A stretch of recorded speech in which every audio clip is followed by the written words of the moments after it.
এ আল্লাহ, বিশেষ করে আমাদের আত্মীয় স্বজন সহ আমাদের মেয়েদেরকে, ছেলেদেরকে, স্ত্রী, আত্মীয় স্বজন সবাইকে, তামাম দুনিয়া উম্মতে মুহাম্মদকে আপনি দিনদার হিসেবে কবুল করে নেন। আল্লাহ, আমাদের বাচ্চা কাছে নাতি নাতনি সবাইকে দিনদার হিসেবে কবুল করে নেন। আল্লাহ, আমাদের বোন ভাইদেরকে এবং ভাইদের স্ত্রী, আত্মীয় স্বজন সবাইকে, আল্লাহ তামাম দুনিয়ার মুমিনদেরকে, মুমিনাতদেরকে আপনার খাস বান্দা বান্দী হিসেবে কবুল করে নিয়েন।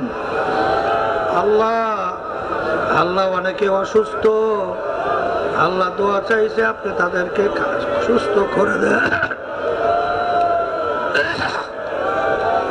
আল্লাহ, অনেকে কামাই রোজগারের ভিতরে অসুবিধা চাইছে,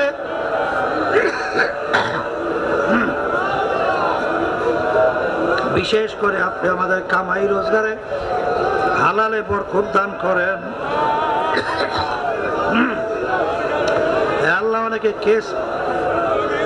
বিভিন্ন কেসের ভিতরে জড়িত আছে, আল্লাহ কেসের থেকে আমাদেরকে মুক্তি দান করেন।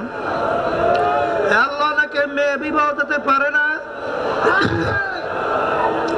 অনেকে ছেলেদেরকে বিবাহ করাতে পারে না, আল্লাহ আপনি তাদেরকে বিবাহের ব্যবস্থা করে দেন।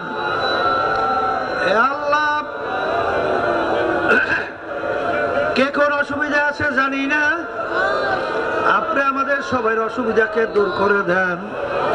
তামাম দুনিয়ার ভিতরে ইসলাম ও মুসলমানদেরকে হেফাজত করেন। আল্লাহ, যেভাবে মুসলমানদের উপরে জুলুম চলছে, ইসলাম বিদ্বেষী চক্র, আল্লাহ ওই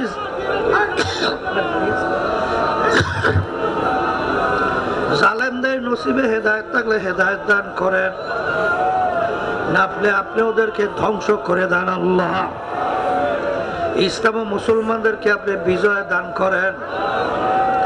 এলাকা তামাম দুনিয়ার ভিতরে যে জুলুম চলছে, আল্লাহ ফিলিস্তিনের মুসলমানদের উপরে যে জুলুম চলছে, আল্লাহ তামাম দুনিয়ায় ইরাক, ইরান, আল্লাহ বিভিন্ন জায়গায় যে মুসলমানদের উপরে অত্যাচার চলছে, আল্লাহ আপনি মুসলমানদেরকে বিজয় দান করেন। আল্লাহ, জালেমদেরকে আপনি ধ্বংস করে দিয়েন। আল্লাহ, এই বাংলাদেশ মুজাহিদ কমিটিকে আপনি সহিভাবে কবুল করে নিয়েন। ইসলামী আন্দোলন এবং সহযোগী সমস্ত সংগঠনকে সহিভাবে কবুল করে নিয়েন।